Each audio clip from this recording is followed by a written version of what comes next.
ആയിട്ടുള്ള ഒരു രോഗമാണ്, ഓൾമോസ്റ്റ് എല്ലാവർക്കും അറിയുന്ന ഒരു കാര്യമാണ്. പക്ഷെ അതിന്റെ കുറച്ച് ക്ലാരിഫിക്കേഷൻസ് ഉണ്ട്. ഓൾമോസ്റ്റ് എല്ലാവർക്കും അറിയാമെങ്കിലും അതിന്റെ ഒരു പൂർണ്ണ രൂപം അല്ലെങ്കിൽ അതിന്റെ ഉത്ഭവ കാരണം അല്ലെങ്കിൽ അതിനെക്കുറിച്ച് ഭയങ്കരമായിട്ടുള്ള കൺഫ്യൂഷൻസ് ആണ് എല്ലാവർക്കും.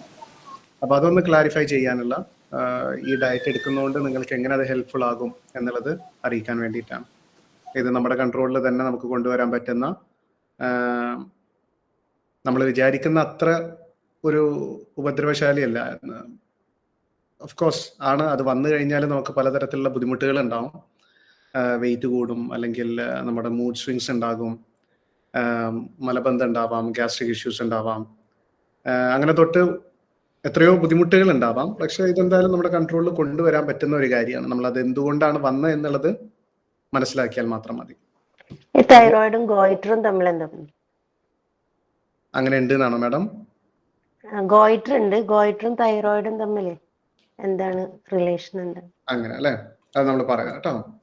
അപ്പോ മെയിൻ ആയിട്ട് നമ്മൾ തൈറോയിഡ് എന്ന് കേൾക്കുന്ന സമയത്ത് വരുന്ന ഒരു ചോദ്യമാണ്, എന്ത് തരത്തിലുള്ള തൈറോയിഡ് ഇഷ്യൂ ആണ് നിങ്ങൾക്കുള്ളത് എന്നുള്ളതാണ് നമ്മൾ കൂടുതലും കേൾക്കുക അല്ലേ? അപ്പൊ എന്താണ് നമുക്കൊരു ഉത്തരം വരിക? സാധാരണ എല്ലാവരും എന്താണ് പറയാറുള്ളത്? എത്ര തരത്തിലുള്ള തൈറോയിഡ് ഇഷ്യൂസ് ആണുള്ളത്? രണ്ട് തരത്തിലുണ്ട് സാർ. സാധാരണ അങ്ങനെയാണ് പറയാറ് അല്ലെ? സാധാരണ ഹൈപ്പർ ഉണ്ട്, ഹൈപ്പോ ഉണ്ട് എന്നുള്ള രീതിയിലാണ് നമ്മൾ ക്ലാസിഫൈ ചെയ്യാറ്. പക്ഷെ നമുക്കതിനെ അഡ്രസ് ചെയ്യണം, അല്ലെങ്കിൽ നമ്മുടെ ശരീരത്തിൽ അതിന്റെ ഒരു ഉത്ഭവ കാരണം നമ്മൾ മനസ്സിലാക്കി അതിനെങ്ങനെയെങ്കിലും മാറ്റിയെടുക്കണം എന്നുള്ള ഒരു തോട്ട് പ്രോസസ്സിലാണെങ്കിൽ നമ്മൾ ഹൈപ്പർ അല്ലെങ്കിൽ ഹൈപ്പോ എന്നതിലുപരി നമ്മൾ അതൊരു സെക്കൻഡറി കാര്യമായിട്ട് നമ്മൾ കണ്ടാൽ മതി. നമ്മൾ ഫസ്റ്റ് നമ്മൾ അതിനെ മനസ്സിലാക്കേണ്ടത് അതൊരു ഫങ്ഷണൽ തൈറോയിഡ് ആണോ അല്ലെങ്കിൽ ഓട്ടോ ഇമ്മ്യൂൺ തൈറോയിഡ് ആണോ എന്നുള്ളത് മനസ്സിലാക്കുകയാണ് വേണ്ടത്. അപ്പൊ ഫങ്ഷണൽ തൈറോയിഡ് എന്താണെന്ന് ചോദിച്ചു കഴിഞ്ഞാല്, തൈറോയിഡ് ഹോർമോണിന്റെ ഉൽപാദനത്തിൽ എന്തെങ്കിലും പ്രശ്നം വന്നാൽ, അല്ലെങ്കിൽ ആ ഹോർമോണ് കൺവേർഷൻ നടക്കണം. ഇത് കൂടുതലും T4 ആയിട്ടാണ് വരുന്നത്, അത് T3 കൺവേർട്ട് ആയിക്കൊണ്ടിരിക്കണം. അപ്പൊ ആ കൺവേർഷൻ എന്തെങ്കിലും കുഴപ്പം വരുന്നുണ്ടോ, അല്ലെങ്കിൽ മൂന്നാമത് കൺവേർഷനും നടന്നു എന്നിട്ട് നമ്മുടെ സെൽസിന്, നമ്മുടെ കോശങ്ങൾക്ക് അതിനെ എടുക്കാൻ പറ്റുന്നുണ്ടോ എന്നുള്ളതാണ്. അപ്പൊ ഈ മൂന്ന് കാര്യങ്ങളിൽ, അത് തൈറോയിഡിന്റെ ഹോർമോണിന്റെ ഉത്ഭവം, അതിന്റെ കൺവേർഷൻ, അതിന്റെ അപ്ടേക്ക്, ഈ മൂന്ന് കാര്യങ്ങളിൽ ഒരു ബുദ്ധിമുട്ട് വന്നു കഴിഞ്ഞാലാണ് അതിന് ഫങ്ഷണൽ തൈറോയിഡ് എന്ന് പറയുന്നത്. ഇനി ഓട്ടോ ഇമ്മ്യൂൺ തൈറോയിഡ് എന്ന് പറയുന്ന സമയത്ത് നമ്മുടെ ശരീരത്തില് മറ്റൊരു ഇൻഫെക്ഷൻ കാരണം കൊണ്ട്, പ്രത്യേകിച്ച് നമ്മുടെ വയറ്റിലുള്ള ഒരു ഇൻഫെക്ഷൻ കാരണം കൊണ്ട് നമ്മുടെ ശരീരത്തിലെ ഓട്ടോ ഇമ്മ്യൂൺ ബോഡീസ് എന്ന് പറയുന്ന ഒരു കാര്യമുണ്ട്. നമ്മുടെ രോഗപ്രതിരോധ കോശങ്ങൾ തന്നെ നമ്മുടെ ശരീരത്തെ നശിപ്പിക്കുന്ന ഒരവസ്ഥയാണ്. അപ്പൊ അങ്ങനെ വന്നു കഴിഞ്ഞാലാണ് ഓട്ടോ ഇമ്മ്യൂൺ ഇഷ്യൂസ് വരുന്നത്. അപ്പോൾ ഇങ്ങനെയുള്ള അപ്പോൾ ഓട്ടോ ഇമ്മ്യൂൺ തൈറോയിഡിറ്റിസ് ആണെങ്കിൽ നമ്മൾ എന്തിനെയാണ് നമ്മൾ ടാർഗറ്റ് ചെയ്യേണ്ടത്? ഇമ്മ്യൂണിറ്റി, അതേപോലെ അതിന് കാരണമായ ഇൻഫെക്ഷൻ, നമ്മുടെ വയറ്റിലുണ്ടായ, അത് ബാക്ടീരിയൽ ഇൻഫെക്ഷൻ ആവാം, വൈറൽ ഇൻഫെക്ഷൻ ആവാം, അല്ലെങ്കിൽ പാരസിറ്റിക് ഇൻഫെക്ഷൻ ആവാം. എങ്ങനെയാണെങ്കിലും അതിനെയാണ് നമ്മൾ ടാർഗറ്റ് ചെയ്യേണ്ടത്. അപ്പോഴാണ് നമുക്ക് അവിടെ നിന്നും ഉണ്ടാകുന്ന ആ ഒരു ഡാമേജ്, ഈ ഒരു ഇൻഫെക്ഷനിൽ നിന്നുണ്ടാകുന്ന ഡാമേജ് നമ്മൾക്ക് അപ്പോഴാണ് കുറക്കാൻ പറ്റുള്ളൂ. അപ്പോൾ ചുരുക്കി പറയുകയാണെങ്കിൽ, നമുക്ക് ബേസിക് ആയിട്ട് കുറച്ച് കാരണങ്ങൾ നോക്കുകയാണെങ്കിൽ, എല്ലാവർക്കും കാണുന്നുണ്ടോ? ഞാൻ ഷെയർ ചെയ്യുന്നത് എല്ലാവർക്കും കാണുന്നുണ്ടോ? അപ്പൊ ഫങ്ഷണൽ എടുത്ത് നോക്കുകയാണെങ്കിൽ, ഫങ്ഷണൽ തൈറോയിഡൈറ്റിസ് എടുത്ത് നോക്കുകയാണെങ്കിൽ, അതിന് ഏറ്റവും കൂടുതൽ ആൾക്കാർക്ക് ബേസിക് ആയിട്ടുള്ള ഒരു ബുദ്ധിമുട്ടാണ് ഉണ്ടാവുന്നത്. എന്ന് വെച്ചാൽ, നമ്മുടെ ഈ തൈറോയിഡ് ഹോർമോൺ ഉണ്ടാകുവാനുള്ള ബേസിക് ഇൻഗ്രീഡിയൻസ്, നമ്മളിപ്പോ ഒരു ഫുഡ്, നമ്മളൊരു ബിരിയാണി പാചകം ചെയ്യുകയാണെങ്കിൽ അതിന്റെ ഇൻഗ്രീഡിയൻസ് വേണ്ടേ അല്ലേ? അരി വേണം, അല്ലെങ്കിൽ മസാലകൾ വേണം, എണ്ണ വേണം, നെയ്യ് വേണം. ഈ കാര്യങ്ങളൊന്നും ഇല്ലാതെ നമുക്ക് ആ ഒരു ബിരിയാണി ഉണ്ടാക്കാൻ പറ്റുമോ? പാചകം ചെയ്യാൻ പറ്റുമോ? ഇല്ല. അപ്പൊ അത്രയും ബേസിക് ആയിട്ടുള്ള ഒരു കാര്യമാണ് പലപ്പോഴും തൈറോയിഡ് ഇഷ്യൂല് വരുന്നത്. എന്ന് വെച്ചാൽ ലാക്ക് ഓഫ് റോ ഇൻഗ്രീഡിയൻസ്, അതിന്റെ സെലീനിയം അല്ലെങ്കിൽ അയഡിന്, അല്ലെങ്കിൽ സിങ്ക് എന്ന് തൊട്ട് പലതരത്തിലുള്ള മിനറൽസ് ആണ് അതിന് കുറഞ്ഞു പോകുന്നത്. അപ്പൊ ആ ഒരു സാഹചര്യത്തിൽ എന്തുണ്ടാവില്ല, അപ്പൊ അതാണ് നമ്മൾ നോക്കേണ്ടത്. അപ്പൊ കൂടുതൽ നമ്മുടെ ഡയറ്റിൽ ഈ പറഞ്ഞ പോലെ നല്ല നല്ല നല്ല മിനറൽസ് കിട്ടുന്ന നല്ല ഫുഡുകൾ ഏതൊക്കെയാണ്?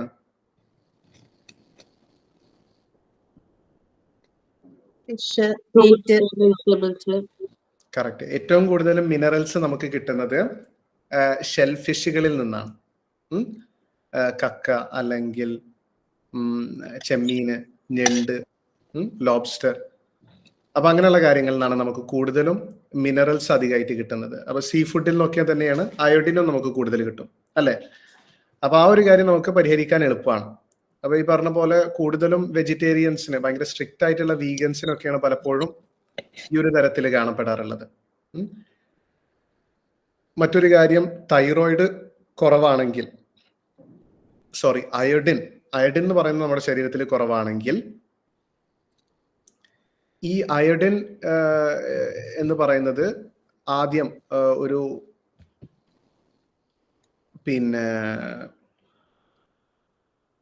അയോഡൈഡ് എന്ന് പറഞ്ഞ ഒരു രൂപത്തിലാണ് ഉണ്ടാവുന്നത്. അപ്പൊ അത് കൺവേർഷൻ, അത് അയോഡൈഡ് എന്ന് പറയുന്നത് അയോഡിനിലോട്ട് കൺവേർട്ട് ആകണമെങ്കിൽ നമ്മുടെ ശരീരത്തിൽ അതൊരു ഓക്സിഡേറ്റീവ് ചേഞ്ച് ആണെന്ന് പറയാം. എന്ന് വെച്ചാൽ നമ്മുടെ ശരീരത്തിൽ നാശങ്ങൾ ഉണ്ടാക്കുന്ന ഒരു കാര്യമാണ് ഫ്രീ റാഡിക്കൽസ്. ഞാൻ മുന്നേ സംസാരിച്ചത് ചിലപ്പോ ഓർമ്മയുണ്ടാവും. ഫ്രീ റാഡിക്കൽസിനെ കുറിച്ച് പറഞ്ഞത് ഓർക്കുന്നുണ്ടോ? ഇല്ല. അപ്പോ ഫ്രീ റാഡിക്കൽസ് എന്ന് പറയുന്ന ഒരു സാധനമാണ് ചെയ്യുന്നത്. അപ്പൊ ഈ പറഞ്ഞ പോലെ നമ്മുടെ ശരീരത്തിൽ അയോഡിൻ ഇല്ലെങ്കിൽ ഈ പറഞ്ഞ ഫ്രീ റാഡിക്കൽസ് അവിടെ ചുറ്റുമുള്ള സെൽസിനെ ഡാമേജ് ചെയ്യാൻ തുടങ്ങും. അപ്പൊ ആ ഒരു സമയത്തും ഒരു തരത്തിലുള്ള ഓട്ടോ ഇമ്മ്യൂൺ ഹാഷിമോട്ടോസ് അല്ലെങ്കിൽ തൈറോയിഡൈറ്റിസ് വരാൻ സാധ്യതയുണ്ട്. അപ്പോൾ പക്ഷെ ഈ പറഞ്ഞ 2 പോയിന്റും നമ്മുടെ റോ ഇൻഗ്രീഡിയന്റിന്റെ കുറവുള്ളത് കൊണ്ട് വരുന്ന ഡാമേജ് ആണ്.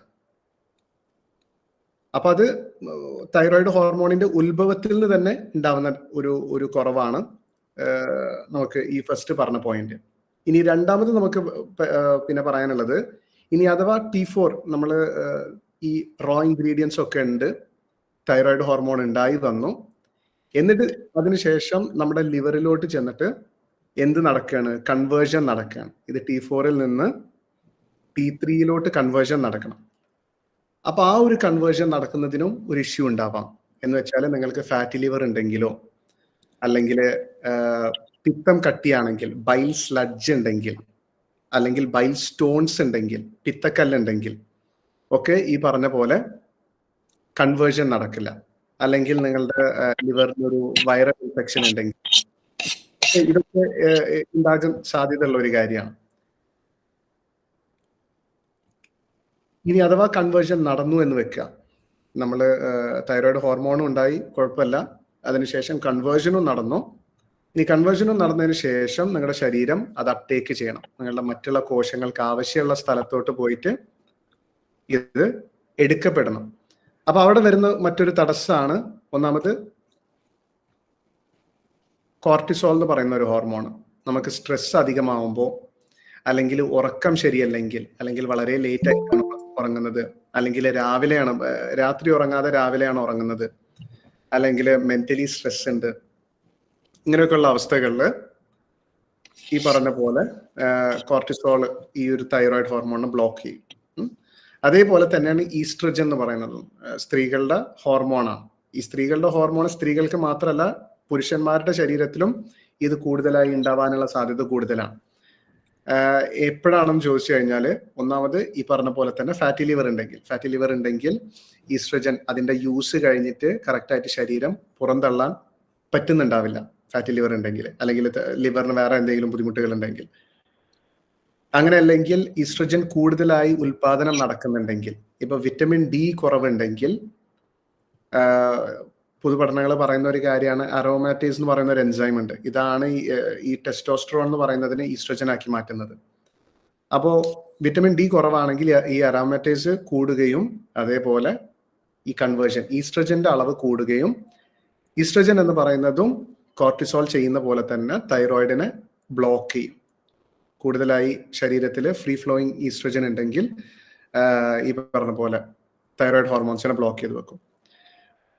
മറ്റൊരു കാര്യം, തൈറോയിഡ് ഹോർമോൺ കറക്റ്റായിട്ട് നമ്മുടെ ശരീരത്തിൽ എത്താൻ വേണ്ടിയിട്ട് നമ്മുടെ ശരീരം പലതരത്തിലുള്ള ട്രാൻസ്പോർട്ടേഷൻ പ്രോട്ടീൻസ് ഉണ്ടാക്കുന്നുണ്ട്. ഇതെല്ലാവർക്കും മനസ്സിലാവുന്നുണ്ടോ, അല്ലെങ്കിൽ പിന്നെ കൺഫ്യൂസിംഗ് ആണോ? മനസ്സിലാവുന്നുണ്ട് സാർ. മനസ്സിലാവുന്നുണ്ട്. ഓക്കെ. മനസ്സിലാവുന്നു. അപ്പൊ മറ്റൊരു കാരണം എന്ന് പറയുന്നത് നമ്മുടെ ശരീരത്തിൽ ട്രാൻസ്പോർട്ടേഷൻ പ്രോട്ടീൻസ് ഉണ്ട്, കാരിയർ പ്രോട്ടീൻസ് ഉണ്ട്. അപ്പൊ ആ ഒരു കാര്യം നമ്മുടെ ശരീരത്തിൽ കൃത്യമല്ലെങ്കിൽ ഈ പറഞ്ഞ പോലെ ലിവറിൽ നിന്ന് തന്നെയാണ് ഇതും ഉണ്ടാകുന്നത്. അപ്പൊ കൂടുതലും ഈ ഫങ്ഷണൽ തൈറോയിഡ് എന്ന് പറയുന്നത് നമ്മുടെ ലിവറുമായി ബന്ധപ്പെട്ടിട്ടുള്ളതാണ്. ലിവറിന് പല ബുദ്ധിമുട്ടുകളും വന്നാൽ ഈ പറഞ്ഞ പോലെ ട്രാൻസ്പോർട്ടേഷൻ പ്രോട്ടീൻസ് വരില്ല, അല്ലെങ്കിൽ ഈസ്ട്രജനെ കറക്റ്റ് ആയിട്ട് പുറന്തള്ളുന്നില്ല, അല്ലെങ്കിൽ കൺവേർഷൻ നടക്കില്ല, T4 to T3 കറക്റ്റ് ആയിട്ട് കൺവേർഷൻ ചിലപ്പോൾ നടക്കില്ല, അല്ലെങ്കിൽ ലിവർ ഫാറ്റി ലിവർ ഉണ്ടെങ്കിൽ തന്നെ ഈ പിത്തത്തിന്റെ കൺസിസ്റ്റൻസിയും പിന്നെ കട്ടിയാവാനുള്ള ചാൻസസ് കൂടുതലാണ്. അപ്പൊ ആ ഒരു കാര്യമാണ് നമ്മൾ കൂടുതലും നോക്കേണ്ടത്. മറ്റൊരു കാര്യം, ഈ പറഞ്ഞ പോലെ നൊഡ്യൂൾസോ അല്ലെങ്കിൽ ഈ പറഞ്ഞ പോലെ വയറ്റിൽ ഇൻഫെക്ഷനോ ഉണ്ടെങ്കിൽ, ഗട്ട് ഇൻഫെക്ഷൻസ് ഉണ്ടെങ്കിൽ ഈ പറഞ്ഞ പോലെ നമ്മുടെ തൈറോയിഡ് ഗ്രന്ഥിയെ അത് വന്നിട്ട് അഫക്റ്റ് ചെയ്യും. നമുക്ക് ഭയങ്കരമായിട്ടുള്ള ബുദ്ധിമുട്ടുകളും ഉണ്ടാക്കും. അതിൻ്റെ കറക്റ്റായിട്ടുള്ള തൈറോയിഡ് ഫോർമേഷൻ നടക്കുകയില്ല. അപ്പോൾ ഈ കാര്യങ്ങളാണ് നമ്മൾ ചെയ്യേണ്ടതുള്ളൂ. നമ്മൾ മെയിനായിട്ട് ശരീരത്തിന് കിട്ടേണ്ട ന്യൂട്രിയൻസ് കിട്ടണം, മിനറൽസും കറക്റ്റായിട്ടുള്ള വിറ്റമിൻസും. ഇപ്പൊ നമ്മൾ വിറ്റമിൻ ഡിന്റെ കുറവുണ്ടെങ്കിലും ഇതുപോലെ ഇഷ്യൂസ് ഉണ്ടാവാം എന്ന് പറഞ്ഞു. അതേപോലെ ലിവറിനെ നമ്മൾ കറക്റ്റായിട്ട് കാത്തു സൂക്ഷിക്കണം. നമ്മൾ കഴിഞ്ഞ ക്ലാസ്സിൽ ഇൻസുലിൻ റെസിസ്റ്റൻസിനെ കുറിച്ച് പറഞ്ഞിരുന്നു അല്ലെ? ഏറ്റവും കോമൺ ആയി നമുക്ക് ഫാറ്റി ലിവർ വരാനുള്ള കാരണം ഇൻസുലിൻ റെസിസ്റ്റൻസ് ആണ് എന്നുള്ളത് പറഞ്ഞു. അപ്പൊ ആ ഇൻസുലിൻ റെസിസ്റ്റൻസ് നമുക്ക് മാറ്റിയെടുക്കണമെങ്കിൽ ഏറ്റവും എളുപ്പ വഴി എന്താണ്? കഴിഞ്ഞ ക്ലാസ്സിൽ ഉണ്ടായിരുന്നവരുണ്ടോ? ഇപ്പോ പുതിയവരാണോ എല്ലാവരും? അപ്പൊ ഇൻസുലിൻ റെസിസ്റ്റൻസ് നമുക്ക് പെട്ടെന്ന് മാറ്റിയെടുക്കണമെങ്കിൽ നമുക്ക് എന്താണ് ചെയ്യേണ്ടത്? ഷുഗേഴ്സ് കട്ട് ചെയ്താൽ മതി, അത്രേ ഉള്ളൂ. നമുക്ക് ഷുഗേഴ്സ്, അതേപോലെ ഏത് രീതിയിലുള്ള ഷുഗേഴ്സ് ആണെങ്കിലും, നമുക്ക് അന്നജാണെങ്കിലും. അപ്പോൾ ഈ ഷുഗേഴ്സ് ആണ് പെട്ടെന്ന് കൊഴുപ്പ് ഉണ്ടാക്കുന്നതും ഫാറ്റി ലിവർ ഉണ്ടാക്കുന്നതും ലിവറിൻ്റെതായിട്ടുള്ള ഫങ്ഷൻസ് ലിവറിനെ കൊണ്ട് ചെയ്യാൻ പറ്റാത്ത ഒരു അവസ്ഥയിലോട്ട് എത്തിക്കുന്നതും ഈ കാരണം കൊണ്ടാണ്. അപ്പൊ നിങ്ങൾ മോസ്റ്റ്ലി നിങ്ങൾ ചെയ്യുന്നുണ്ടാവുക ഇൻസുലിൻ റെസിസ്റ്റൻസ് ഡയറ്റ് ചാർട്ട് തന്നെ ആയിരിക്കും നിങ്ങൾക്ക് പിന്നെ എടുക്കുന്നുണ്ടാവുക. അപ്പോൾ പിന്നെ ഉണ്ടാകുന്നത് ഈ പറഞ്ഞ പോലെ ഗട്ട് ഇൻഫെക്ഷൻസ്. അപ്പൊ ഗട്ട് ഇൻഫെക്ഷൻസ് കൂടുതലും ഒരു ദഹനക്കുറവിൽ നിന്ന് ഉത്ഭവിക്കുന്നതാണ്, അല്ലെങ്കിൽ വിറ്റമിൻ ഡിന്റെ കുറവ് കാരണം കൊണ്ടാണ് പെട്ടെന്ന് ആമാശയത്തിൽ ഇൻഫെക്ഷൻ ഉണ്ടാകുന്നതും പിന്നീട് ഇതിലോട്ട് നയിക്കുന്നതും. അപ്പൊ അതിനെയും നമ്മൾ എന്തായാലും അഡ്രസ്സ് ചെയ്യുന്നുണ്ട്. ഇനി അഥവാ നിങ്ങൾക്ക് അത്രയും കൂടിയ ഒരു രീതിയിലാണ് ശരീരത്തിൽ ബുദ്ധിമുട്ടുകൾ ഉള്ളതെങ്കിൽ അതിനായിട്ടുള്ള സപ്ലിമെന്റ്സും കാര്യങ്ങളൊക്കെ നമ്മൾ പറഞ്ഞു തരുന്നുണ്ട്. അപ്പൊ നിങ്ങൾ മനസ്സിലാക്കേണ്ട കാര്യം ഇതാണ് റൂട്ട് കോസസ്, ഇതാണ് ഉത്ഭവ കാരണങ്ങൾ. അപ്പൊ ഇതിനെ എല്ലാത്തിനെയും തന്നെ നമ്മൾ ഡയറക്റ്റ്ലി അഡ്രസ്സ് ചെയ്യുന്ന രീതിയിലാണ് നമ്മൾ ഡയറ്റ് നിങ്ങൾക്ക് തയ്യാറാക്കിയിട്ടുള്ളത്. ഈ പറഞ്ഞ പോലെ തന്നെ പാരസൈറ്റിക് ഇൻഫെക്ഷൻസ് ഉണ്ടെങ്കിൽ പക്ഷെ നിങ്ങൾക്കൊരു ഡീവേമിങ് കോഴ്സ് എടുക്കേണ്ടി വരും. വിരശല്യം ഉണ്ടെങ്കിലും ഈ പറഞ്ഞ പോലെ ഡയറ്റ് മാത്രം പറ്റാതെ വരും. ചില സമയത്ത് നമുക്ക് മെഡിസിൻ എടുക്കേണ്ടി വരും. അപ്പം അങ്ങനെ എടുക്കുന്ന സമയത്തും ശ്രദ്ധിക്കണം. നിങ്ങൾ മാത്രമല്ല, വീട്ടിലുള്ളവർക്ക് എല്ലാവർക്കും കൊടുക്കണം. അതേപോലെ നിങ്ങളുടെ ഇന്നർ വെയർസ്, നിങ്ങളുടെ ബെഡ്ഷീറ്റുകൾ ഒക്കെ നിങ്ങൾ കഴുകി വെയിലത്ത് തന്നെ കുറച്ച് ഉണക്കണം. അതിൻ്റെ ആ ഒരു കാരണം അതിൽ മുട്ടകൾ ഉണ്ടെങ്കിൽ അത് വീണ്ടും ശരീരത്തിലോട്ട് കയറാനുള്ള ചാൻസ് കൂടുതലാണ്. അപ്പൊ ഡയറ്റ് എന്തായാലും നിങ്ങൾ ചെയ്യുന്ന കാര്യമാണ്. പിന്നെ ഈ പറഞ്ഞ പോലെ തൈറോയിഡ് ഇഷ്യൂസ് ഉള്ളവർക്ക് കുറച്ച് സാവകാശമായിരിക്കും, മറ്റുള്ളവരെക്കാൾ കുറച്ച് സാവകാശമായിരിക്കും വെയിറ്റ് കുറയുന്നത്. പക്ഷെ അത് കണ്ട് പേടിക്കേണ്ട ആവശ്യമല്ല. ടൈം എടുത്താലും നിങ്ങളുടെ ശരീരം പതുക്കെ റിക്കവർ ആയതിനു ശേഷം എന്തായാലും വെയിറ്റ് പെട്ടെന്ന് തന്നെ കുറയാൻ തുടങ്ങിക്കോളും. അപ്പോൾ ബേസിക് ആയിട്ട് തൈറോയിഡിനെ കുറിച്ച് നിങ്ങൾ മനസ്സിലാക്കേണ്ട കാര്യങ്ങൾ ഇത്ര തന്നെ ഉള്ളൂ.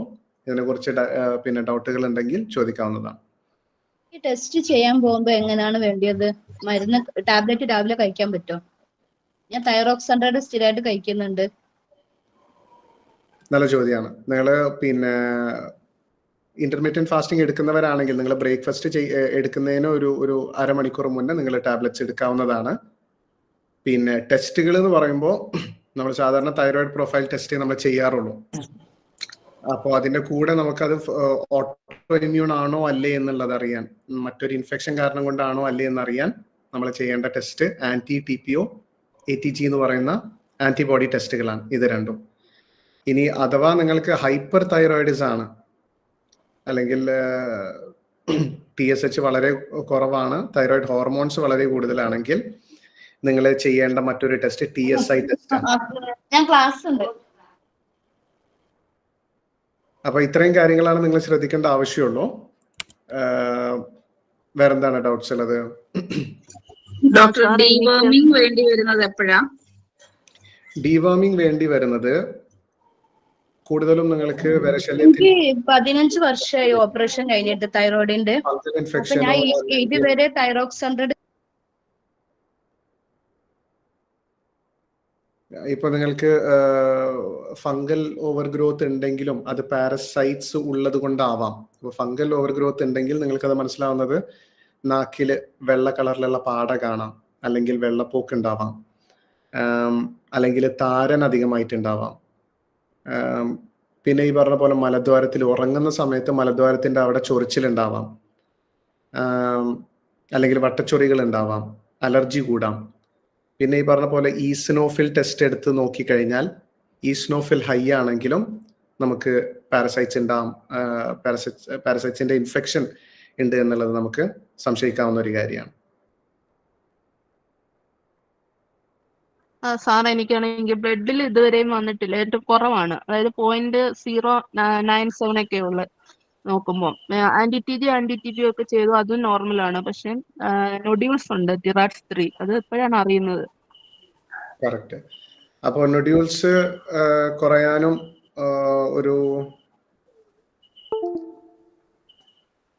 ഒരു നല്ലൊരു സപ്ലിമെന്റ് ഉണ്ട്, നാറ്റോകൈനേസ് എന്ന് പറഞ്ഞിട്ട്. അപ്പൊ അതൊന്ന് ഡയറ്റീഷ്യനോട് ചോദിച്ചു കഴിഞ്ഞാൽ അവർ പറഞ്ഞു തരും. മെഡിസിൻ ഒന്നും എടുക്കുന്നില്ല സാർ, അതുകൊണ്ട് തന്നെ CA-125 അല്പം ഹൈ ആയിരുന്നു, 147 ഒക്കെ ഉണ്ടായിരുന്നു. CA ഉണ്ടായിരുന്നു, 6 ഉണ്ടായിരുന്നു. പക്ഷെ അത് എൻഡോമെട്രിയോസിസ് ഉള്ളത് കൊണ്ടും ഈ CA-125 കൂടി വരാമെന്നാണ് പറഞ്ഞത്. ലിയോപ്രൈഡ് ഇഞ്ചക്ഷൻ 6 മാസം എടുത്തപ്പം ഈ ചോക്ലേസിസ്റ്റ് ഉണ്ടായിരുന്നു. അപ്പൊ അതിപ്പം കുറഞ്ഞിപ്പോ വീണ്ടും പീരീഡ്സ് ആയി. പക്ഷെ ഇതിപ്പം കുറഞ്ഞു, നോർമൽ ആയിട്ടുണ്ട് ഇപ്പൊ CA-125. അതുകൊണ്ടായിരിക്കാമോ ഇത് ഇങ്ങനെ? ഈ ഹോർമോൺ ചേഞ്ചസിന്റെ പ്രശ്നം കൊണ്ടാണോ ഈ CA-125 ഒക്കെ കൂടി വരുന്നത്? ഈ പറഞ്ഞ പോലെ തന്നെ വിറ്റമിൻ ഡി കുറവാണെങ്കിൽ നമ്മൾ വിറ്റമിൻ ഡിയെ വലിയ കാര്യക്കാരില്ല. വിറ്റമിൻ ഡി വളരെ പവർഫുൾ ആണ്. നമ്മുടെ ശരീരത്തില് പലതരത്തിലുള്ള സിസ്റ്റംസിനെയും എഫക്ട് ചെയ്യുന്ന ഒരു കാര്യമാണ്. ഈ പറഞ്ഞ പോലെ വിറ്റമിൻ ഡി കുറഞ്ഞു കഴിഞ്ഞാൽ ഈസ്ട്രോജൻ ഭയങ്കരമായിട്ട് കൂടും. അതല്ലെങ്കിൽ എൻഡോമെട്രിയോസിസ് വരാനുള്ള ചാൻസസും വളരെ കൂടുതലാണ്, നൊഡ്യൂൾസ് വരാനുള്ള ചാൻസസ് കൂടുതലാണ്. അപ്പൊ അതും കൂടെ ഒന്ന് ചെക്ക് ചെയ്യണം കേട്ടോ. ഉണ്ട് സാറേ, എൻഡോമെട്രിയോസിസ് അഡിനോമയോസിസും ഉണ്ട്. വിറ്റമിൻ ഡി 10 ഉള്ളായിരുന്നു, ഇപ്പൊ അത് 90 വന്നിട്ടുണ്ട് മെഡിസിൻ എടുത്തിട്ട്. 90 ആണോ 19 ആണോ? 90 വന്ന് 10 താഴെ ഉള്ളായിരുന്നു ആദ്യം ടെസ്റ്റ് ചെയ്തപ്പോ, ഇപ്പൊ 90 വന്നിട്ടുണ്ട്. ഇതിന്റെ ഒരു കുഴപ്പമെന്ന് പറയുന്നത് അങ്ങനെ കുറഞ്ഞതിന് ശേഷം ഡാമേജ് വന്നതിന് ശേഷം പിന്നെ അങ്ങോട്ട് തിരിച്ചു പോകുന്നത് കുറച്ച് ടൈം എടുക്കുന്ന പ്രോസസ്സാണ്, വളരെ ടൈം എടുക്കുന്ന ഒരു പ്രോസസ്സാണ്. പക്ഷെ അത് പേടിക്കണ്ട, എന്തായാലും നല്ല രീതിയിലാണല്ലോ പോകുന്നത്. അപ്പൊ അത് തന്നെ കണ്ടിന്യൂ ചെയ്തുകൊണ്ടിരിക്കുക കേട്ടോ. ഓട്ടോ ഇമ്മ്യൂൺ തൈറോയിഡ് പറഞ്ഞോളൂ.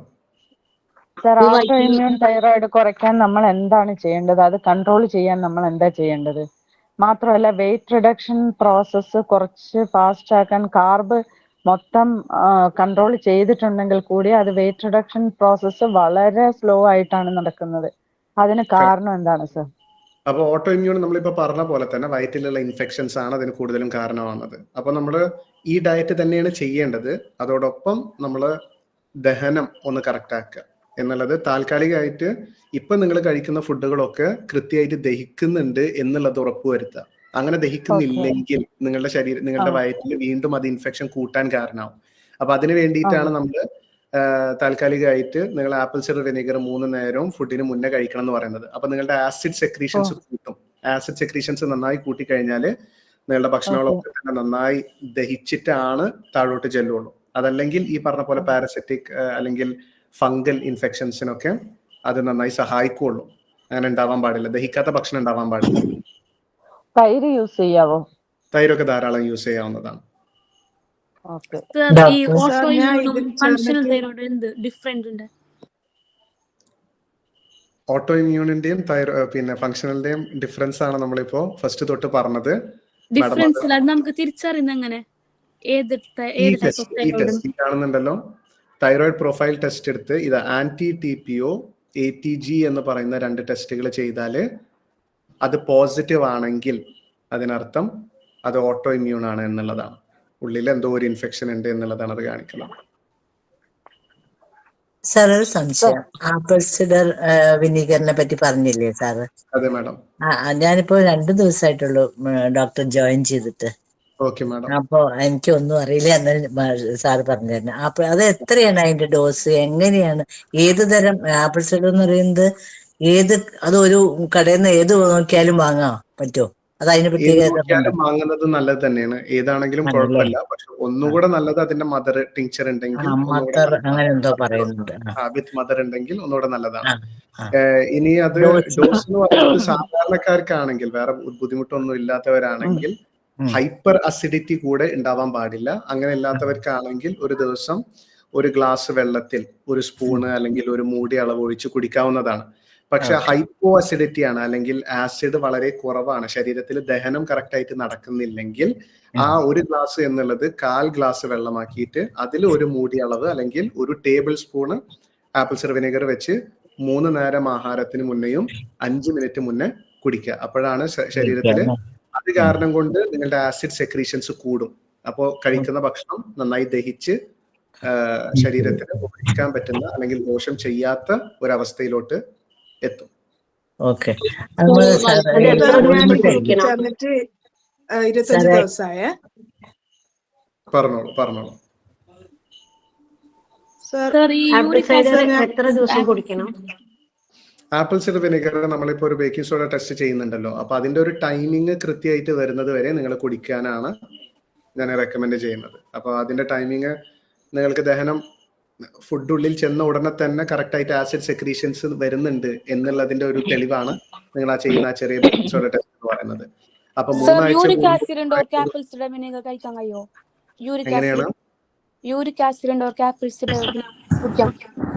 ഇല്ല, കുടിക്കുന്നോണ്ട് കുഴപ്പമില്ല. യൂറിക് ആസിഡ് ഉള്ളവർക്ക് കുടിക്കുന്നോണ്ട് കുഴപ്പമില്ല കേട്ടോ. ഹലോ സാറേ, പറഞ്ഞോളൂ. ടാബ്ലറ്റ് എപ്പോൾ എടുക്കുന്നത് ഏറ്റവും ഉത്തമം? ഏത് ടൈം എടുക്കുന്നതാ? ദഹനക്കുറവുള്ളവര് ഫുഡിന്റെ കൂടെ തന്നെ കഴിക്കുന്നതാണ് നല്ലത്. അതല്ലെങ്കിൽ ഏത് നേരവും കഴിക്കാം, ഫുഡിന്റെ തൊട്ട് ശേഷവും ഒക്കെ ആയിട്ട് കഴിക്കാം. ഹലോ സാറേ. പറഞ്ഞോളൂ സാറേ. സാർ, ഞാനിപ്പോൾ ഡയറ്റ് എടുക്കാൻ തുടങ്ങിയിട്ട് ഇപ്പോൾ 50 ദിവസമായി. ഓക്കെ സാറേ. നവംബറിൽ ഫസ്റ്റാണ് സ്റ്റാർട്ട് ചെയ്തത്. ഓക്കെ. അപ്പം എൻ്റെ ഇപ്പോഴത്തെ വെയിറ്റ് 80 ഞാൻ 97 സ്റ്റാർട്ട് ആയത് വെയിറ്റ്. ഓക്കെ. അപ്പോൾ എൻ്റെ ഹൈറ്റ് 180 ഉണ്ട്. അപ്പം ഞാൻ ഈ ഡയറ്റ് ഇനിയും ഫോളോ ചെയ്യണം? നിങ്ങളുടെ ഡയറ്റ്, നിങ്ങൾക്ക് നല്ല ഹെൽത്ത് വേണമെങ്കിൽ, ഇപ്പൊ ഞാൻ എപ്പോഴും പറയുന്ന ഒരു കാര്യമാണ്, ഈ ഡയറ്റ് ഞാൻ തരുന്നത് നിങ്ങൾക്ക് തടി കുറക്കാനല്ല, നിങ്ങൾക്ക് നല്ല ആരോഗ്യം ഉണ്ടാവാനാണ്. അപ്പൊ അതിന്റെ ഒരു സൈഡ് എഫക്റ്റ് ആണ് ഈ തടി കുറയുന്നത് എന്നുള്ളത്, എന്ന് പറഞ്ഞാല് എക്സസ് ആയിട്ടുള്ള തടി കുറയുന്നത് എന്നുള്ളത്. പക്ഷെ നിങ്ങൾക്ക് ഈ ഡയറ്റ് കണ്ടിന്യൂ ചെയ്യണമെങ്കിൽ കണ്ടിന്യൂ ചെയ്യാം, നിങ്ങൾക്ക് ഏറ്റവും ശരീരത്തിന് നല്ലൊരു കാര്യമാണ്. പക്ഷെ നിങ്ങൾക്ക് ഒന്നും കൂടെ നല്ല ബൾക്ക് വേണം, അല്ലെങ്കിൽ ഹെൽത്തി ആയിട്ടുള്ള ഒന്നുകൂടി വെയിറ്റ് വേണം എന്നുണ്ടെങ്കിൽ നിങ്ങൾക്ക് ജിമ്മ് ജോയിൻ ചെയ്യാവുന്നതാണ്, അല്ലെങ്കിൽ വീട്ടിൽ തന്നെ നല്ല എക്സസൈസ് ചെയ്യാവുന്നതാണ്. അതോടൊപ്പം ഈ പറഞ്ഞ പോലെ ക്വാണ്ടിറ്റി നിങ്ങൾക്ക് കൂട്ടാം, ഈ കഴിക്കുന്ന കാര്യങ്ങളുടെ ക്വാണ്ടിറ്റി തന്നെ നിങ്ങൾക്ക് കൂട്ടാം.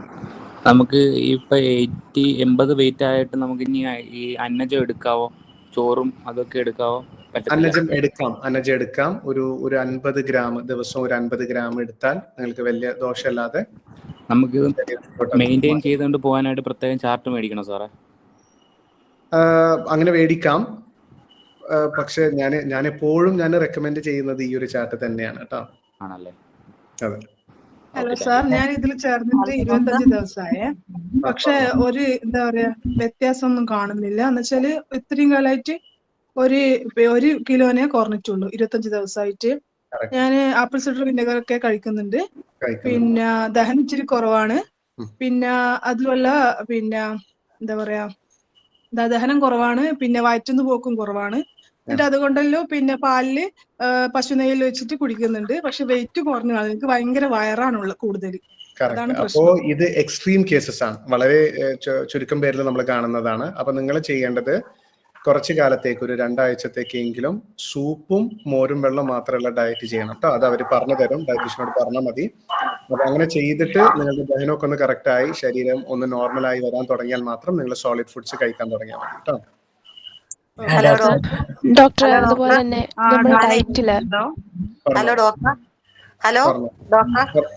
ഞാൻ 65 ദിവസമായി ഇപ്പൊ ഡയറ്റ് തുടങ്ങിയിട്ട്. എനിക്ക് ഫാറ്റി ലിവർ ഉണ്ടായിരുന്നു, 2-ലായിരുന്നു. അതുപോലെ പിത്താശതി കല്ലുണ്ടായിരുന്നു, 87 കിലോ ഉണ്ടായിരുന്നു ഞാൻ. ഇപ്പൊ അത് 78-79 ഇങ്ങനെ നിൽക്കുന്നു. കഴിഞ്ഞ ആഴ്ച പോയി ഫാറ്റി ലിവർ ചെക്ക് ചെയ്തപ്പം ഫാറ്റി ലിവർ തീർത്തും മാറി. വളരെ സന്തോഷമുണ്ട് ഈ കാര്യത്തില്. ഡോക്ടർ ഡയറ്റ് കൊണ്ട് മാത്രമാണ്. ഇപ്പൊ ഞാൻ 1 വർഷത്തോളം അവരുടെ ഗുളിക കഴിച്ചിരുന്നു, ഇത് കൂടാതിരിക്കാനുള്ള. അത് കഴിഞ്ഞപ്പോഴാണ് ഡോക്ടറെ പരിചയപ്പെടുന്നു, അങ്ങനെ ഇതിലോട്ട് കയറുന്നത്. അപ്പൊ ഇങ്ങനെ ഇപ്പൊ അതുമല്ല നമ്മുടെ പിത്താശത്തെ കല്ല് 7.7 സെന്റിമീറ്റർ ഉണ്ടായിരുന്നു. ഇപ്പൊ 4 സെന്റിമീറ്റർ ആണ് അത് കാണിക്കുന്നത്. അതെ MM-I. അതുപോലെ ഞാൻ കോൾഡ് ലിവർ ഓയിലും നമ്മുടെ വൈറ്റമിൻ മറ്റേ മെഗ്നീഷ്യം അത് കഴിക്കുന്നുണ്ട്. പിന്നെ വൈറ്റമിൻ D കഴിക്കുന്നുണ്ട്. ഇനിയിപ്പം അത് മുന്നോട്ട് അങ്ങനെ തന്നെ അത് കഴിക്കാമെന്നാണോ ഡോക്ടറെ? വൈറ്റമിൻ D എപ്പോഴും കഴിക്കുന്നതിന് കുഴപ്പമില്ലേ?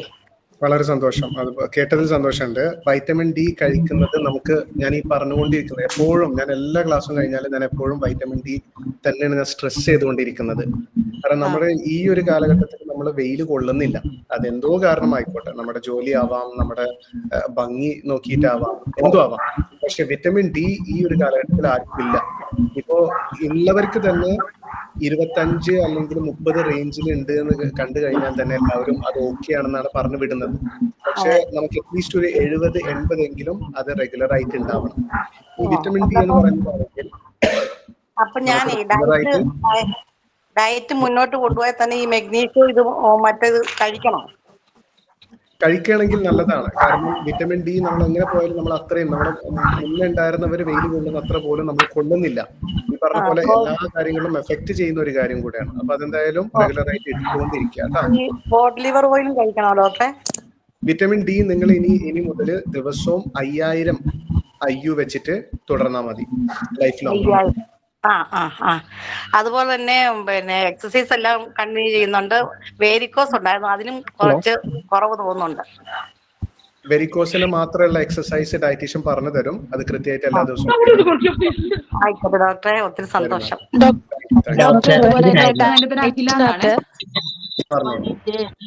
ഏത് സമയത്തുള്ള വെയിൽ കൊള്ളുന്നത് നല്ലത്? വൈറ്റമിൻ ഡി കൂടാൻ വേണ്ടിട്ട് ഏത് സമയത്തുള്ള വെയിൽ കൊള്ളുന്നത് നല്ലത്? വൈറ്റമിൻ ഡി കൂടാന് നമുക്കൊരു 10 അല്ലെങ്കിൽ 11, ശരിക്കും അത് 1 മണി 2 മണിയുള്ള ആ ഒരു വെയിലാണ് കൊള്ളേണ്ടത്. പക്ഷെ വിറ്റമിൻ ഡി ഇതിന്റെ ഒരു കൺഫ്യൂഷനാണ്. ഇത് ആ ഒരു സമയത്ത് കൊള്ളുന്ന വെയിലാണെങ്കിൽ നമ്മുടെ ശരീരത്തിൽ വിറ്റമിൻ ഡി കുറച്ച് കുറവാണെങ്കിൽ വൈറൽ ഇൻഫെക്ഷൻസിന് കൂട്ടാനുള്ള ഒരു കാരണമാവും. അപ്പൊ ഇങ്ങനെയുള്ള ഒരു ഇഷ്യൂ ഇങ്ങനെ ഉണ്ട്. അപ്പൊ നിങ്ങൾ ഫസ്റ്റ് ചെയ്യുന്ന സമയത്ത് ഒരു 10 മണിക്കുള്ളത് ഒരു 15 മിനിറ്റ് 20 മിനിറ്റ് നിങ്ങൾ കൊണ്ടു തുടങ്ങാം. എന്നിട്ട് 1 മാസമൊക്കെ കഴിഞ്ഞാല് പിന്നെ കുറച്ചും കൂടെ ഉദിച്ച വെയില് നിങ്ങൾക്ക് കൊള്ളാവുന്നതാണ്.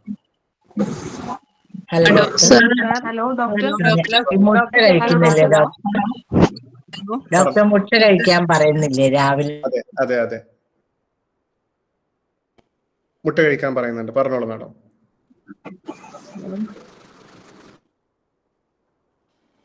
Hello doctor. ഹലോ പറഞ്ഞോളൂ. ഞാനിത് ജോയിൻ ചെയ്ത് 2.5 മാസമായി.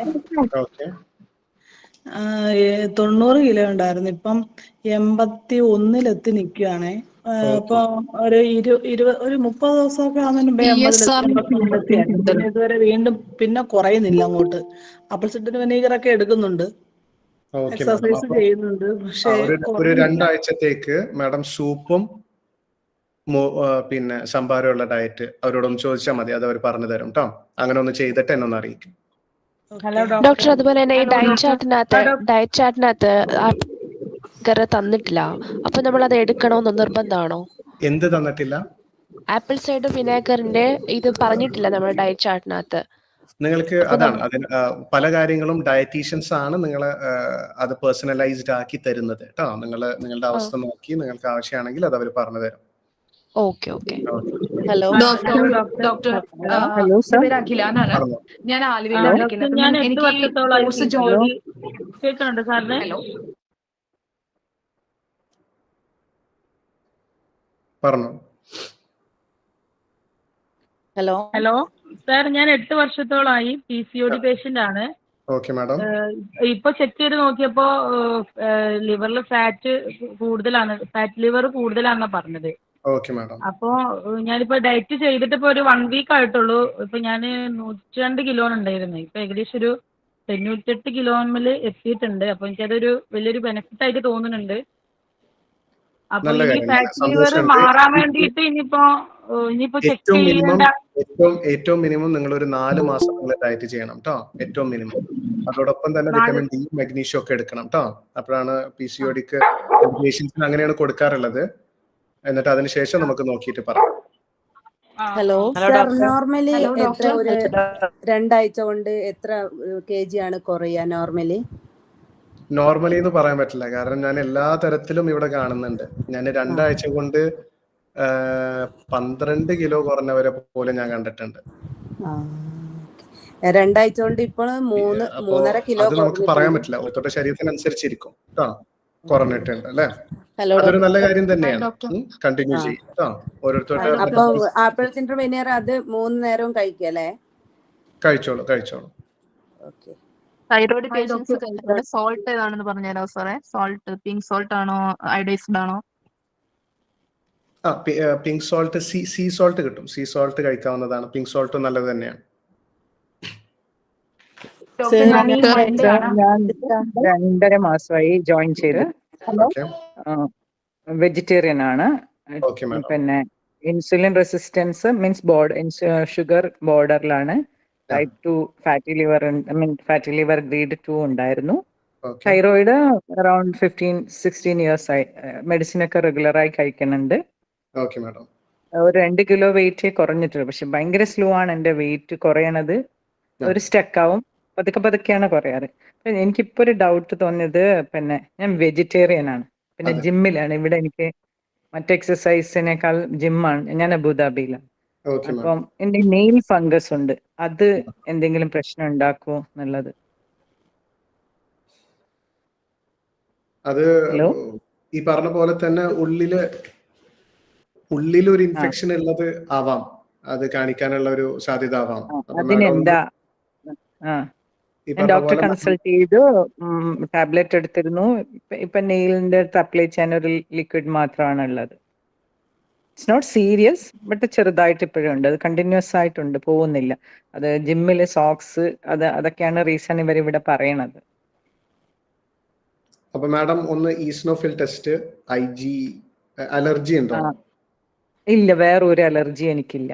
ഓക്കെ, അപ്പൊ ഈസ്നോഫിൽ ടെസ്റ്റ് ഒന്ന് ചെയ്യുക. പിന്നെ ഈ പറഞ്ഞ പോലെ ആന്റി TPO അതൊക്കെ നോർമൽ ആണ് സർ. ഒന്നും വലിയ കുഴപ്പങ്ങളൊന്നും ഇതുവരെ ഉണ്ടായിട്ടില്ല. പിന്നെ ഡൈജഷൻ ഭയങ്കര പ്രശ്നമുണ്ട്. ഇത് എടുക്കാറുണ്ട്, ചില സമയത്ത് എനിക്കത് പറ്റുന്നില്ല. ആപ്പിൾ സൈഡർ വിനെഗർ കാരണം എനിക്ക് ഫുഡ് നല്ലോണം കുറയുമ്പം എനിക്ക് തോന്നുന്നു ഇൻസുലിൻ റെസിസ്റ്റന്റ് ഭയങ്കര ടയർഡ് ആവുന്നത് പോലെ തോന്നുന്നുണ്ട്. പക്ഷെ ഞാൻ ഡയറ്റീഷ്യനോട് സംസാരിച്ച് പരമാവധി അഡ്ജസ്റ്റ് ചെയ്യുന്നുണ്ട്. പിന്നെ വെജിറ്റേറിയൻ ആയതുകൊണ്ട് പ്രോട്ടീൻ സോഴ്സ് കുറവാണ്. വിറ്റമിൻ ഡി എടുക്കുന്നുണ്ടോ? വൈറ്റമിൻ ഡി മന്ത്ലി ലൂമിയ ഒരെണ്ണം എടുക്കുന്നുണ്ട്. മാഡം എന്തായാലും മാഡമിന്റെ ഡീറ്റെയിൽസ് ഡയറ്റീഷ്യനോട് പിന്നെ ഷെയർ ചെയ്തിട്ട് എന്നോട് ഷെയർ ചെയ്യാൻ പറയാം. ഞാൻ പറയാം, ഇപ്പൊ കുറച്ച് ദിവസം എനിക്ക് പറ്റിയിരുന്നില്ല, അതുകൊണ്ടാണ് ഇപ്പൊ സാറിനെ കിട്ടിയപ്പോ സംസാരിച്ചതാണ്. ഈ ഇൻഫെക്ഷൻ എന്തെങ്കിലും സീരിയസ് ഡീറ്റെയിൽഡ് ആയിട്ട് നോക്കിയിട്ട് നമ്മൾ എന്റെ വെയിറ്റ് ഹലോ സാർ, എന്റെ വെയിറ്റ് ചെക്കാണ്. ഞാൻ 2ാമത്തെ മാസമാണ് ഇപ്പൊ ജോയിൻ ആയത്. 1 മന്തിൽ ചെയ്തിട്ട് ആകെ 1 kg കുറഞ്ഞിട്ടുള്ളായിരുന്നു. അപ്പൊ എന്നോട് ഞാനിപ്പോ കോഡ് ലിവർ ഓയിൽ 300 ഉള്ളത് 3 നേരം എടുക്കുന്നുണ്ട്. വിറ്റാമിൻ ഡി മാഗ്നീഷ്യം തുടങ്ങിയിട്ടില്ല. അപ്പൊ ഇന്ന് തൈറോയ്ഡ് ടെസ്റ്റ് ചെയ്യാൻ പോയപ്പോ അവര് പറഞ്ഞ് ടാബ്ലറ്റ് കഴിക്കാതെ തൈറോക്സൻട്രേഡ് കഴിക്കുന്നത്. അത് കഴിക്കാതെ 2 ദിവസം കഴിഞ്ഞിട്ട് ഒന്ന് ടെസ്റ്റ് ചെയ്യാൻ വരാന്. ഞാൻ തൈറോയിഡിന്റെ ലെവൽ നോക്കാൻ വേണ്ടിട്ട്. ഓക്കെ, അതൊന്ന് ടെസ്റ്റ് ചെയ്തിട്ട് അറിയിക്കുക. അതോടൊപ്പം അതിനുശേഷം ഒന്ന് അറിയിക്കുക. അപ്പൊ ഞാൻ പറഞ്ഞുതരാം എന്ത് ചെയ്യണം. ഇത് TFT മാത്രം ചെയ്താൽ മതിയോ? ഇല്ല, മറ്റേ 2 ആന്റി TPO ATG കൂടെ ഒന്ന് ചെയ്തോളൂ. Okay, thank you sir. Hello doctor. Good evening. Hello, ഞാൻ കഴിഞ്ഞ ദിവസം ഞാൻ ഈ ഡയറ്റ് മൺഡേ സ്റ്റാർട്ട് ചെയ്തത്. അപ്പോ എനിക്ക് പല്ലിന് റൂട്ട് കനാൽ ചെയ്യുന്നുണ്ട്. അപ്പൊ ഞാൻ ആ റൂട്ട് കനാലിന് ചെന്നപ്പോൾ ഡെന്റിസ്റ്റ് എൻ്റെ അടുത്ത് പറഞ്ഞു, നിങ്ങൾക്ക് സിവിയർ ബോൺ ലോസ് ഉണ്ട്, നിങ്ങൾക്ക് കുറച്ച് നാൾ കഴിയുമ്പോൾ നിങ്ങളുടെ പല്ല് പിന്നെയും ഇൻഫെക്റ്റഡ് ആവും എന്ന് പറഞ്ഞു. ഞാൻ ഈ ഡയറ്റിന് മുന്നേ തന്നെ ഞാൻ നോർമലി 1 ഗ്ലാസ് പാല് കുടിക്കുന്ന ഒരാളാണ്.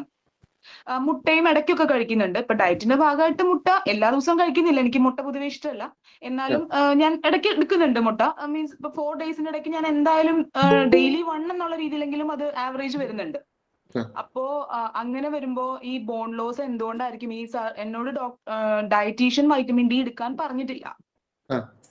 അപ്പൊ ഇപ്പം ഡോക്ടർ പറയുന്നത് കേട്ടു വൈറ്റമിൻ ഡി ഇതിൽ കേട്ടു. അപ്പൊ ഇനി അത് വൈറ്റമിൻ ഡിയുടെ കുറവുകൊണ്ടായിരിക്കാമോ എനിക്ക് ഇങ്ങനെ വരുന്നത്?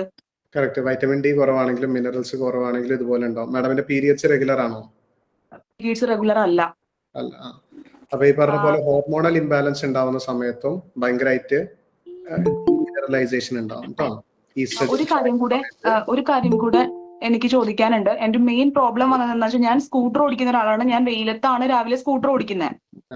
ജാക്കറ്റ് ഇട്ട് കവർ ചെയ്യും, മീൻസ് ജോലിക്ക് പോകുമ്പോഴും വരുമ്പോഴും. അപ്പൊ ഈ പറയുന്ന 10 മണിക്ക് ശേഷമുള്ള വെയിലല്ല, എന്നാലും 10 മണി വരെയുള്ള ഒരു വെയിൽ ഞാൻ കൊള്ളുന്നുണ്ട്. ജാക്കറ്റ് ഒക്കെ ഇട്ട് കവർ ചെയ്താണ്. അപ്പൊ അതുണ്ടെങ്കിലും നമുക്ക് ഒട്ടും തന്നെ അത് ശരി. ഒരു കാര്യം കൂടി.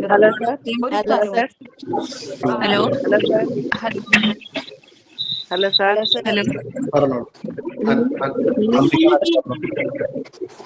ഹലോ സാർ, കണ്ടിന്യൂ ചെയ്തോട്ടെ. 14 ദിവസമായി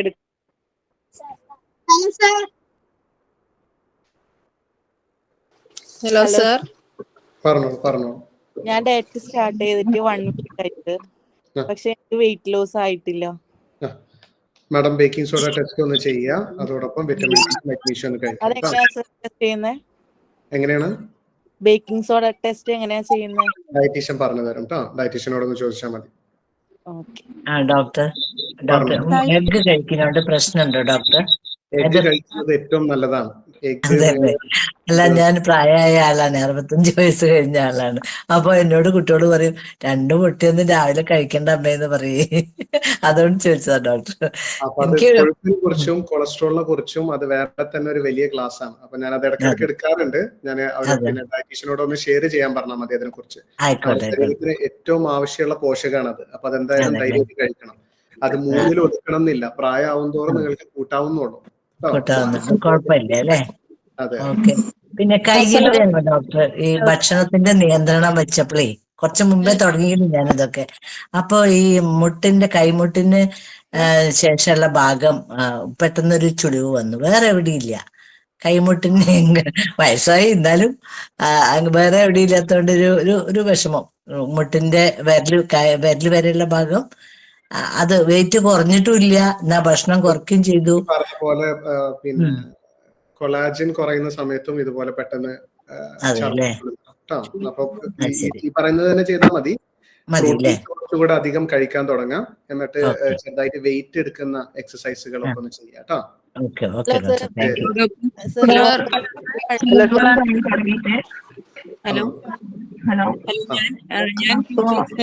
ഞാൻ ഡയറ്റില് ജോയിൻ ചെയ്തിട്ട് ഞാൻ 2 വീക്സ് ആയി ഡയറ്റ് പ്ലാനിൽ ജോയിൻ ചെയ്തിട്ട്. എനിക്ക് വെയിറ്റ് ഓവർ വെയിറ്റ് ഇല്ല, 60 കിലോ ആണ്, 5'4" ആണ് ഹൈറ്റ്. എന്റെ മെയിൻ പ്രശ്നം വയറ് കൂടുതലായിട്ട് അത് കുറയാൻ വേണ്ടിയാണ് ജോയിൻ ചെയ്തത്. ഇപ്പൊ ഞാൻ ഡയറ്റ് സ്റ്റാർട്ട് ചെയ്ത് തുടങ്ങിയ പിന്നെ എനിക്ക് ഹെയർ ഫോൾ ഉണ്ട്, പിന്നെ കണ്ണിന് ചുറ്റും ഡാർക്ക് സർക്കിള്, അങ്ങനെ കുറച്ച് പ്രശ്നങ്ങളൊക്കെ കാണുന്നുണ്ടേ.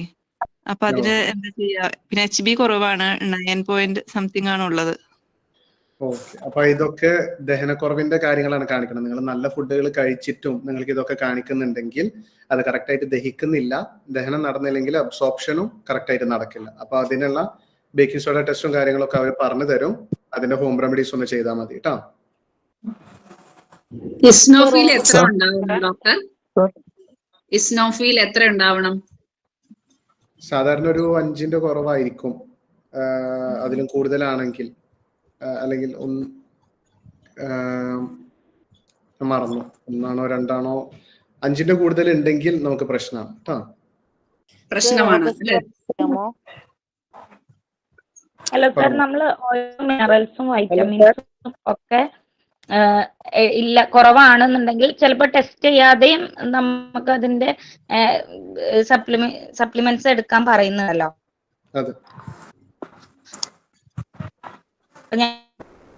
ഞാനൊരു 34 years ഉള്ള ആളാണ്. അപ്പൊ നമുക്ക് കുറവുള്ള ഈ വൈറ്റമിൻസ് നമ്മൾ സപ്ലിമെന്റ്സ് ഇപ്പൊ തന്നെ സ്റ്റാർട്ട് ചെയ്യുമ്പോൾ നമ്മൾ അങ്ങനെ ലൈഫ് ലോങ് എടുക്കേണ്ടി വരുമോ ഈ സപ്ലിമെന്റ്സ്? ലൈഫ് ലോങ് എടുക്കുന്നത് കൊണ്ട് ഞാനതൊരു തെറ്റായിട്ട് കാണുന്നില്ല. കാരണം നമ്മളിപ്പോ ഭക്ഷണങ്ങൾ കഴിക്കുന്നത് എന്തിനാണ്? ഈ പോഷകങ്ങൾക്ക് വേണ്ടിയിട്ടാണ് നമ്മൾ ഈ ഒന്നാമത് ഭക്ഷണങ്ങൾ കഴിക്കുന്നത്. നമ്മൾ ദിവസവും നമ്മൾ ഭക്ഷണം കഴിക്കുന്നുണ്ട്. അപ്പോ അങ്ങനെയുള്ള ആ ഭക്ഷണങ്ങളിൽ നിന്നും നമുക്ക് ഇത്രയും ഈ പറഞ്ഞ ഗുണങ്ങൾ നമുക്ക് കിട്ടുന്നില്ലെങ്കിൽ അത് എക്സ്ട്രാക്ട് ചെയ്തിട്ടുള്ള ആ സപ്ലിമെന്റ്സ് കഴിക്കുന്നതുകൊണ്ട് തെറ്റില്ല. അല്ല സാർ, നമ്മൾ അതിലുള്ള ഫുഡുകൾ തന്നെ കഴിച്ചു നോക്കിയിട്ട് നമ്മളെ ബോഡി അബ്സോർബ് ചെയ്യാതെ ഇരിക്കുമ്പോഴല്ലേ നമ്മൾ സപ്ലിമെന്റ്സ് എടുക്കേണ്ടത്. അതല്ല ഇത് നമ്മൾ കഴിച്ചു തുടങ്ങി കഴിഞ്ഞാൽ ഏതെങ്കിലും ആ മിനറലിന്റെ അബ്സോർപ്ഷൻ നമ്മുടെ ബോഡിക്ക് തന്നെ കുറയോ? അങ്ങനെ ഉണ്ടോ? പലപ്പോഴും അത് എടുക്കണം എന്നുള്ള ഒരു അവസ്ഥ വരുന്നത് നമ്മുടെ ശരീരത്തിൽ അത് അത്രയും കുറഞ്ഞ് നമ്മുടെ ശരീരം അങ്ങനെ ഒരു ബുദ്ധിമുട്ട് കാണിക്കുന്ന സമയത്താണ്. അപ്പൊ ആ ഒരു സമയത്ത് അതിന് മാത്രമായിട്ട് നമ്മള് ആ ഒരു ഫുഡ്, അത് കൂടുതലുള്ള ഫുഡ് എത്ര കഴിച്ചാലും അത് നമുക്ക് വീണ്ടെടുക്കുന്നത് കുറച്ച് ടൈം എടുക്കുന്ന പ്രോസസ്സാണ്. അപ്പൊ അത്രയും കോൺസെൻട്രേറ്റഡ് ആയിട്ടുള്ള ഹൈ ഡോസ് നമ്മൾ സപ്ലിമെന്റിലൂടെ തന്നെ കുറച്ച് കാലയളവ് എടുത്ത് പിന്നെ നമ്മൾ മെയിൻറ്റെയിൻ ചെയ്യാൻ നമ്മൾ ഫുഡിലൂടെ ആണെങ്കിൽ അതൊന്നുകൂടെ നല്ലതാണ്. ഈ സപ്ലിമെന്റ് ടാബ്ലറ്റ്സിന് എന്തെങ്കിലും സൈഡ് എഫക്ട്സ് ഉണ്ടാവോ? വളരെ റെയർ ആണ്. ഈ പറഞ്ഞ പോലെ മറ്റുള്ള പിന്നെ ടാബ്ലറ്റ്സിലൂടെ അതേപോലെ സിന്തറ്റിക് ആയിട്ട് ഉണ്ടാക്കുന്ന ടാബ്ലറ്റ്സ് ആണെങ്കിൽ എന്തായാലും ചെറുതായിട്ട് സൈഡ് എഫക്ട്സ് ഉണ്ടാവും. അതല്ലാതെ എക്സ്ട്രാക്ട്സ് മാത്രമാണെങ്കിൽ നല്ലതാണ്. നമ്മളിങ്ങനെ ലൈഫ് ലോങ് എടുക്കേണ്ടി വരിക എന്ന് പറയുമ്പോൾ നമ്മളിപ്പം പ്രസന്റ്ലി ഒരു രോഗിയല്ലല്ലോ. അപ്പൊ നമ്മൾ അതുപോലത്തെ ഒരാള് കുറെ സപ്ലിമെന്റ്സ് ടാബ്ലറ്റ് എടുക്കുന്നതിന്റെ ഒരു ഇത് കൊണ്ട് ചോദിച്ചാണ് സർ. ആ ഒരു ടാബ്ലറ്റ് ഉണ്ടാക്കുന്നതിനേക്കാൾ വലിയ ബുദ്ധിമുട്ടാണ് നിങ്ങൾ ദിവസവും ചോറോ അല്ലെങ്കിൽ പഞ്ചസാരയോ കഴിക്കുന്നത് കൊണ്ട് ഉണ്ടാവുന്നത്, അല്ലെങ്കിൽ ഒരു ഫ്രൈഡ് ഫുഡ് കഴിക്കുന്നതുകൊണ്ട് ഉണ്ടാവുന്നത്. അതിനെ കുറിച്ച് നമ്മൾ ആരും വലിയ ബോധേഡ് അല്ല. അപ്പൊ അങ്ങനെ നിങ്ങൾ പേടിക്കേണ്ട ആവശ്യമില്ല. അങ്ങനെ സപ്ലിമെന്റ്സിനെ നമ്മൾ പേടിച്ച് ജീവിക്കേണ്ട ആവശ്യമില്ല കേട്ടോ.